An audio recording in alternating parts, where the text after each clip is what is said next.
नमस्कार, मैं दौलत शर्मा और आप देख रहे हैं UIP news. CM Arvind Kejriwal को राहत मिलने के बाद लगातार निगाहें वहीं थी कि अब हेमंत सोरेन को भी राहत मिलने वाली है, लेकिन हेमंत सोरेन की मुश्किलें अब और बढ़ गई हैं। आपको बता दें, हेमंत सोरेन को आय से अधिक संपत्ति से जुड़ी मनी लॉन्ड्रिंग मामले में बड़ा झटका लगा है। सुप्रीम कोर्ट ने हेमंत की अंतिम जमानत की मांग वाली याचिका खारिज कर दी है। हेमंत सोरेन ने अरविंद केजरीवाल की तरह लोकसभा चुनाव में प्रचार के लिए अंतरिम जमानत की मांग की थी। सुप्रीम कोर्ट में कुछ तथ्य ऐसे सामने आए जिसके बाद हेमंत सोरेन के वकील कपिल सिब्बल को कहना पड़ा कि यह उनकी गलती है। सख्ती दिखाते हुए सुप्रीम कोर्ट ने कपिल सिब्बल से कहा कि याचिका के गुण दोष पर विचार किए बगैर गिरफ्तारी के खिलाफ उनकी याचिका खारिज करेंगे। अगर अदालत विवरण पर गौर करेगी तो यह उनके लिए नुकसानदेह होगा। दरअसल सुप्रीम कोर्ट ने इस बात को लेकर काफी नाराजगी जताई कि याचिकाकर्ता ने कोर्ट के सामने सारे तथ्य नहीं रखे। हेमंत सोरेन की याचिका पर सुप्रीम कोर्ट ने सवाल किया।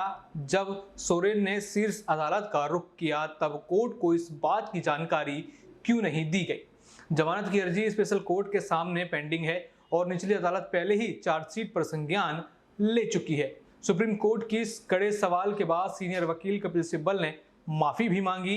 हेमंत की ओर से पेश कपिल सिब्बल ने सुप्रीम कोर्ट से कहा, यह मेरी व्यक्तिगत गलती है, मेरे मुवक्किल की नहीं। मुवक्किल जेल में है और हम वकील हैं जो उसके लिए काम कर रहे हैं। हमारा इरादा कोर्ट को गुमराह करना नहीं है और हमने ऐसा कभी नहीं किया। इसके बाद जस्टिस दीपांकर दत्ता और जस्टिस सतीश चंद्र शर्मा की बेंच ने कहा, हम मेरिट पर गौर किए बिना आपकी याचिका को खारिज कर सकते हैं, लेकिन अगर आप बहस करेंगे तो हमें मेरिट पर गौर करना होगा।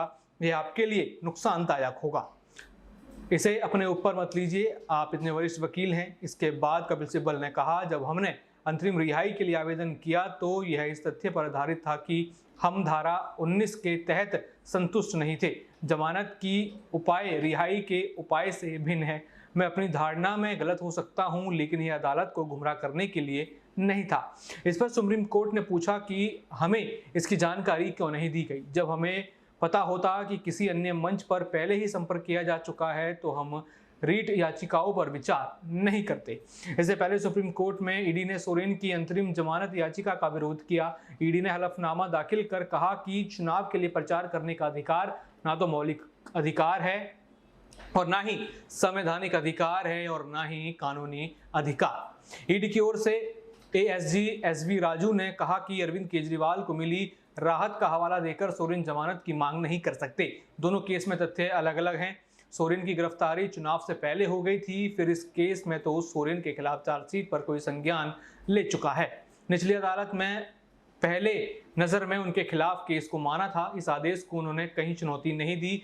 यही नहीं, सोरेन की जमानत अर्जी आज भी खारिज हो चुकी है। यानी बड़ा झटका हेमंत सोरेन को यहाँ पर लगता हुआ नजर आया है, जहाँ पर ये तय माना जा रहा था कि जिस तरीके से मुख्यमंत्री अरविंद केजरीवाल को जमानत मिली, अब हेमंत सोरेन भी जमानत पे बाहर आ जाएंगे और झारखंड मुक्ति मोर्चा के लिए चुनाव प्रसार करेंगे। लेकिन अब यहाँ पर इंडिया अलायंस के लिए भी कहीं ना कहीं बड़ी मुसीबत है।